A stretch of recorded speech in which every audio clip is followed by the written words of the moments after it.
তাহলে হযরত ইব্রাহিম আলাইহিস সালামের জীবনে কয়টা পরীক্ষা আল্লাহ নিয়েছে? একটু কথা বলেন, এবং মূল আলোচনায় ঢুকতেছি। কয়টা পরীক্ষা? আর প্রত্যেকটা পরীক্ষার মধ্যে ইব্রাহিম আলাইহিস সালাম গোল্ডেন এ প্লাস পেয়ে পাস করতে সুবহানাল্লাহ কোন। হযরত ইব্রাহিম আলাইহিস সালামের জন্মের আগে থেকে তার জীবনের পরীক্ষা শুরু হয়েছে। কখন থেকে? জন্মের আগে থেকে। তামাম পৃথিবীতে 4 জন শাসক শাসন কার্য পরিচালনা করেছে। তার মধ্যে 2 জন হলো কাফের আর 2 জন হলো মুসলমান। কাফেরের মধ্যে 2 জন, 1 নম্বর হলেন নমরুদ, 2 নম্বর বক্তে নসর। 2 জন মুসলমানদের মধ্যে 1 নম্বর হলেন বাদশা জুলকারনাইন আর একজন হলেন বাদশা সুলাইমান। সুবহানাল্লাহ কোন। এই নমরুদ পুরো পৃথিবী শাসন কার্য পরিচালনা করেছে। চিৎকার করে বলেন, নমরুদ ভালো শাসক ছিল না খারাপ শাসক? আরো জোরে বলেন। আমার প্রিয় বন্ধুগণ, মুসলমান ভাইরা গভীর মনোযোগ।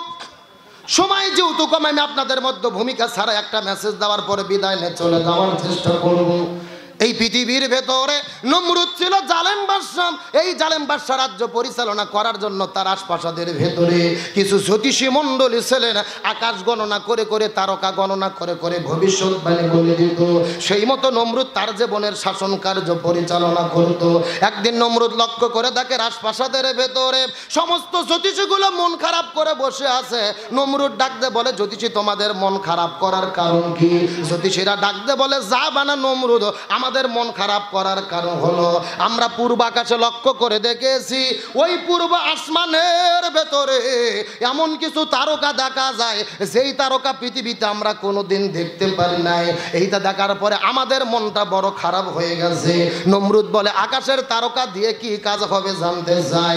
জ্যোতিষীরা ডাকতে বলে, নমরুদ এই আকাশের তারকা বলে দিতেছে আজ থেকে 3 দিনের ভেতরে কোন ছেলের ঔরস থেকে, স্বামীর ঔরস থেকে মায়ের গর্ভের মধ্যে একটা সন্তানের আগমন ঘটবে।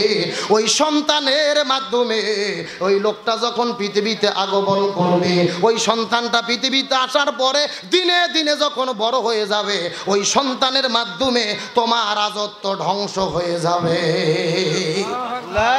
আজ থেকে 3 দিনের মধ্যে স্বামীর ঔরস থেকে মায়ের গর্ভে একটা সন্তান যাবে। ওই সন্তান পৃথিবীতে আসার পরে তার মাধ্যমে তোমার রাজত্ব ধ্বংস হবে।